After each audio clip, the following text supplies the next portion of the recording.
Hey, how's it going, YouTube? This is Higgs24 coming back to you. Alright, so the last review I talked about was Mirror's Edge. That was a game review, that was different.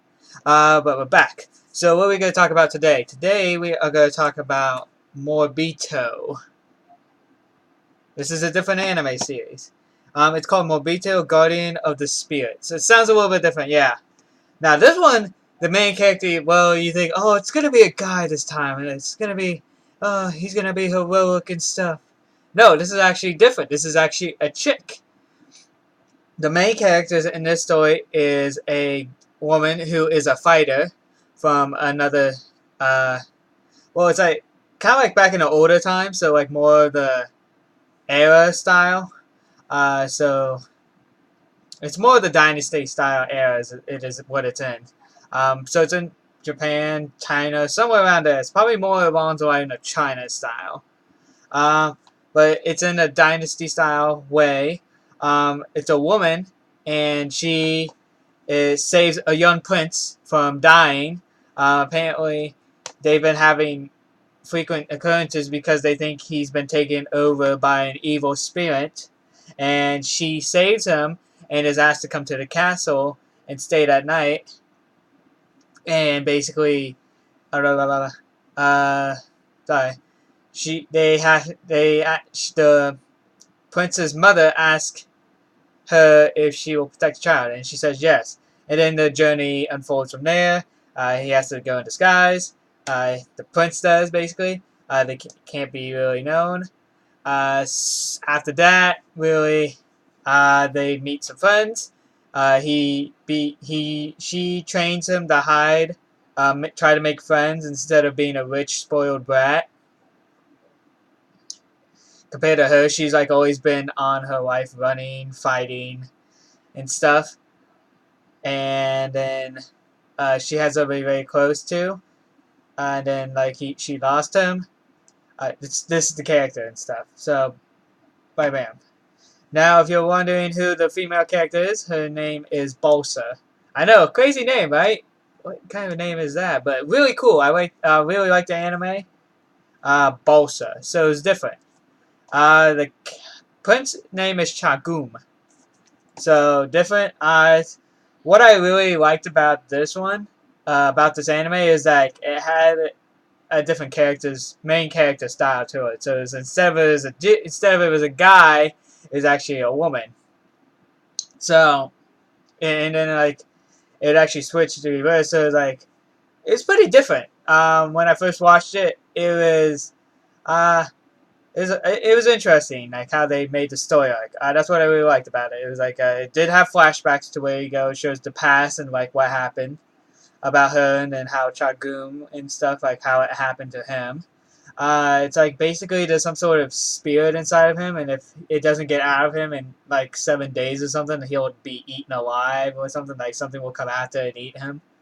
Um, so then later on, seeing the story, like there's a priest that doesn't want the prince to be killed in this.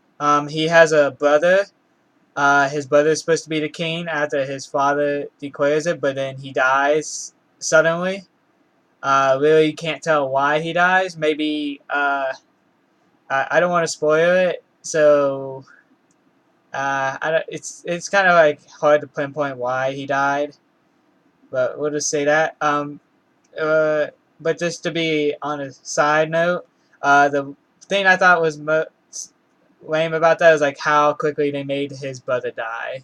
I thought that was the silly part about that. It seemed like they didn't show a lot about him, but they just did it for his brother, Chagum's brother. It was like he didn't have a lot of time. It was like saying like Chagum at the same time, like he doesn't have a lot of time either. But it seemed like his brother was just cut off too quickly. Like they didn't show a lot of his brother, is what I should say. Um, they usually just see his brother do work and stuff. That's all.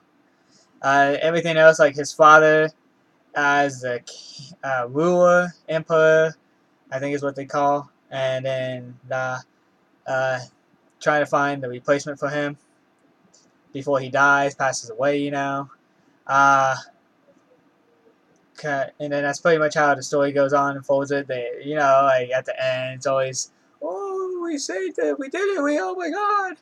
That's what happens. The one thing I do want to criticize about it though is like, seems like when they try to do like some of the scenes, like it just seemed like it would cut a little too short on some of them. Kind of leave us hanging there, which was the cool part. Kind of, it did it more than once though. That was the killer for me. Like, oh come on, what happened? Then you see like next, and it does the same thing. It does kind of does it like 3 or 4 times, and it kind of get old for me. I didn't like that. Um, the other thing I just want to criticize is like maybe just like on how they did clothing styles. And just the way some of them just had more of like a Westerner feel than they had like more of that older feel than. That's why I thought it looked like they had more modern style clothing than they did older style clothing. So that's one thing I want to criticize about that. But what I did like is about the fighting styles, how they did have that backstories about it. The other thing I did like about it is like the way they set their characters, like on some of them, there's like bonding experience. That's what I really liked about in that anime. From being like from a prince to like maybe just an ordinary person, just to see how it feels, how you do it. Cause like back in that time, royalty, if you're royal, you don't really do much. You just like somebody does it for you. Everything. Puts on your clothes, makes you put you in a bathtub and stuff, takes you out of the bathtub. That'd be kind of too much for me. I'd be going crazy. I'd be like, God, I can't do crap around here. I can't do anything. Jeez Louise. What am I going to do with my life? Is this my wife? I mean, and then you see like that he has to go being back to a prince and stuff after everything happened. Blah blah blah. She goes back to being a hired person, like assassin fighter thing. That was really cool though. I did like the anime. The cool thing about it was like each character had a different role. Like each character, there was a priest, a fighter, a medicine person, healer, smugglers, people that know their way around the city, people that knew how to work it really well, how to blend in and stuff, how to do fast takeouts really good. Like if you're in a situation that's bad, they get you out of there. I thought that was a really cool part about that too. So of each character's speciality in that anime. So that's really good. Next time, what are we gonna talk about? We are gonna talk about. Actually, let's talk about Death Note next week. You know what? It's always a very very open anime, and everyone, that's either your first anime you're gonna watch, or Naruto, or Bleach, or one of those big animes you want to watch. It's long seasons, but is it worth it? Yeah, just because it's like it's first anime. Or Dragon Ball Z, you don't finish it, but if you want to see some really horror kind of like investigation of anime, that's the first one you want to watch. Something that you see progressively go into, and that's a really in-depth anime that you would really like.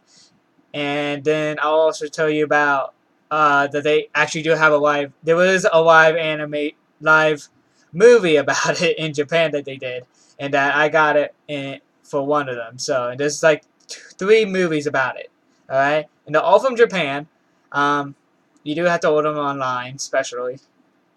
You can get from FYE, or you can get them from, I think Amazon has them, or just from the website itself. Funimation, I think, is from them. If not, it's from Sentai Films or one of the other animation groups. Other than that, I'll talk to you guys about Death Note next week. Alright, this is Higgs24 signing out. See you next week.